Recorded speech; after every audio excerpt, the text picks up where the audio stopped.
Kendall! Kumain ka na agad? Ano kinuha mo? Mahingi po, ano?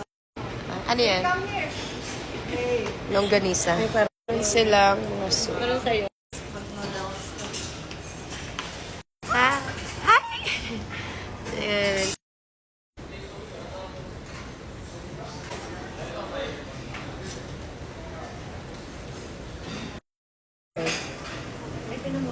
Sausage.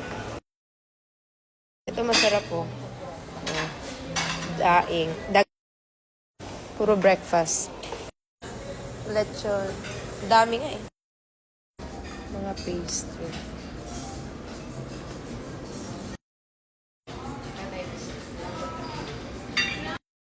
Anyway. Wow, sarap kain niya. Ano yan? What's that? Danggit? Galing talaga kumain ah. Pati danggit, dilis. Ayan yung favorite niya. Kumuha din ako. A little bit. Sarap pumili ng kakainin mo. Sige na, eat mo na yan. Sarap na itong danggit. Ay, look at daddy na ng later pala. Ang ganang go to? The beach. Going to the beach after. Gusto niyo dito na lang kayo? Mga playground. Parang Kuya Brayden is already sick. Parang sa Boracay. Rest first. Ano, paganda natin. Man, sakit na ng pa ako kahapon pa. Ano pa? Puro gala. Ang dami kasi namin kinalaan.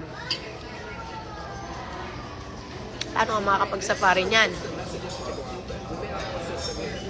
Ready eat. Sarap din tong noodles nila. Akin yung pinuha ko yung niti. Ayaw niya ng salt ako. Ganitong modus din. May kanton dun, oh. Ang sarap. Ito nga lang halain ko, oh. Kendall, hapit na something. Talagang breakfast kung breakfast ng bata. Naka-egg pa. Gusto rin na ito sunny side up eh. Meron dun eh. Can you want? I will get you. Ano ba te? Sunny side up? Nakakain na siya. Ubus na siya ng isang egg.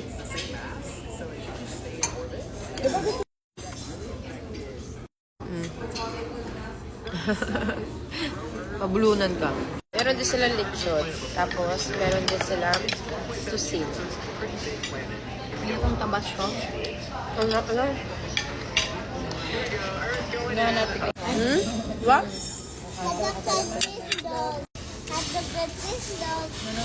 Hotdog pala man, cheese dog. Aga ako natulog kagabi. Kunti lang yung ininom ko eh. Sarap kumisin mo lang 8 cheese. Sabi ko, di ako ininom masyado dito. Chill lang. Tsaka sobrang pagod ko rin kahapon. And kung di pa kayo nakaka-order ng ating detox, mag-order kayo. Hindi ako ngayon magmamatcha. Kahapon nagmatcha ako kasi baka abutan ako sa biyahe kasi pupunta kami ng Mactan. Malapit lang naman.